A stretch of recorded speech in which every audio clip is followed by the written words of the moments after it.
Garuda. So Garuda is like Lakshmi, aspiring to become a gopi. Garuda is aspiring to become the carrier of Krishna. But it's not part of Krishna's pastimes. He's got the wrong mood. He's got that neutrality, that awe and reverence, Vaikuntha mood. So, lots of luck there, Garuda. The symptoms of ecstatic love are sometimes grouped under 4 headings, namely generation, conjunction, aggregation, and satisfaction. Krishna once told Radharani, "My dear friend, when you tried to meet me alone in the morning, your friend Mekhala remained hungry with envy. Just look at her." When Krishna was joking with Radharani in this way, Radharani moved her beautiful eyebrows crossly.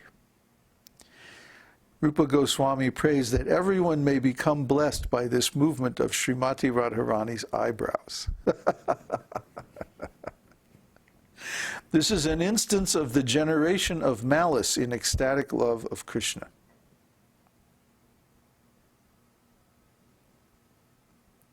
He's provoking her. See, he's talking about how Mekhala was feeling jealous. See? So, young girls have very strong emotional ties.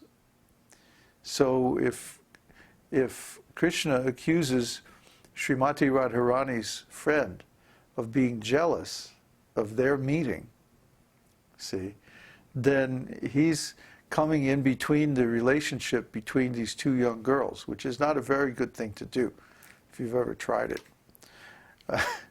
They tend to stick together like glue. So he's actually provoking Srimati Radharani, and so she's like, crossing her eyebrows. Huh? Huh? What? No, I don't get it. Radharani's getting mad at Krishna because he's insulting her girlfriend. Okay. She's like, Krishna, Krishna likes to do this. He likes to provoke Radharani. This is part of the game that they play, their love games. It's very hard for us to understand. You have to get into this whole thing. It takes a long time to understand. It may take years to understand, but that's all right. One night, after the Putana demon had been killed, baby Krishna could be seen playing upon her breast. Upon seeing this, Yashoda became stunned for some time. This is an example of a conjunction of various symptoms of ecstatic love. The conjunction can be auspicious or inauspicious. That the Putana demon had been killed was auspicious, but that Krishna was playing on her breast in the dead of night with no one to help him in case of trouble was inauspicious. Yashoda thus was caught between auspiciousness and inauspiciousness. After Krishna had just learned to walk, he was going in and out of the house very frequently. Yashoda became surprised and said, "This child is too restless and cannot be controlled. He is incessantly going about the neighborhood of Gokula, Vrindavan, and then he is coming back inside the house. I see that the child is very fearless, but in spite of his fearlessness, I am becoming more and more afraid of his falling into some danger." This again is an instance of the conjunction of 2 opposing elements. The child was very fearless, but at the same time Yashoda was becoming fearful of some danger. Here danger is the cause, and Yashoda's feelings are in a conjunction of 2 opposing symptoms. In other words, Yashoda was feeling both happiness and doubt, or growing fear.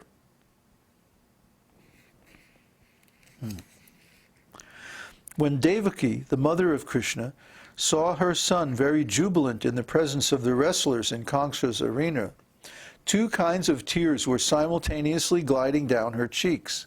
Sometimes her tears were warm and sometimes they were cold.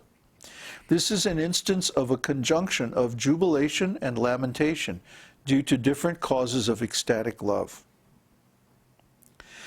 Once when Srimati Radharani was standing on the bank of the Jamuna River in the forest of Vrindavan, she was attacked by Krishna, who was stronger than she. Although she externally expressed a disturbed mood from this incident, within herself she was smiling and feeling great satisfaction. Externally, she moved her eyebrows and made a show of rejecting Krishna. In this mood, Radharani looked very beautiful, and Srila Rupa Goswami glorifies her beauty. This is an instance of exhibiting varying feelings in ecstatic love, although the cause is one only, Krishna. Sometimes there were great festivals in the house of Nanda Maharaj, and all of the inhabitants of Vrindavan would assemble for these festivals. During one such festival, Srimati Radharani was seen wearing a golden necklace given her by Krishna. This was immediately detected by Mother Yashoda, as well as by Radharani's mother, because the necklace was too long for Radharani's neck. At the same time, Radharani could see Krishna nearby, as well as her own husband, Abhimanyu. So all of these things combined to make Radharani feel very much ashamed, and with her face shriveled, she began to look very beautiful. In this case, there was a combination of bashfulness, anger, jubilation, and lamentation. This is an instance of an aggregate of symptoms of ecstatic love. Maybe we will finish. Kamsa once said, "What harm can this boy do to me? He has no power." The next moment, Kamsa was informed that all of his friends had been killed by the boy. Then Kamsa began to think in perplexity, "Shall I go immediately and surrender unto him?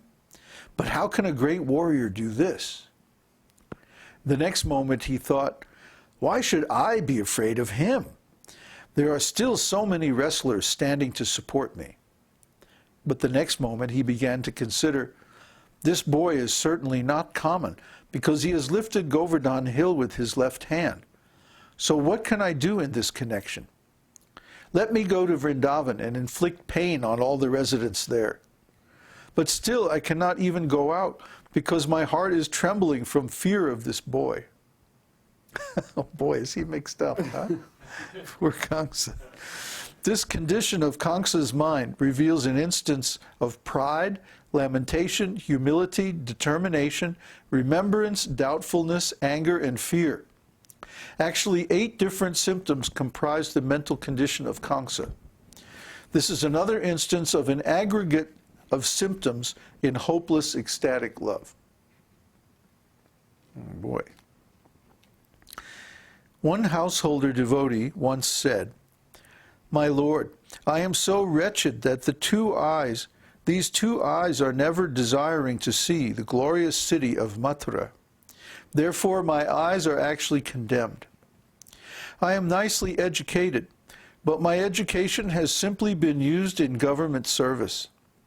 I have not considered formidable time, stronger than anything else, which creates and annihilates everything. To whom shall I leave all of my wealth and fortune? I am becoming older and older. What shall I do? Shall I execute devotional service from here at home? This I cannot do, because my mind is being attracted by the transcendental land of Vrindavan."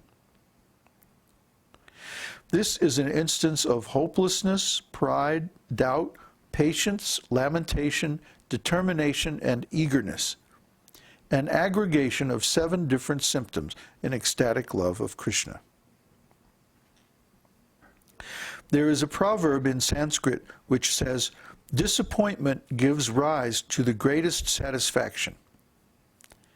In other words, when one's sentiment or ambition becomes too great and is not fulfilled until after seemingly hopeless tribulation, that is taken as the greatest satisfaction.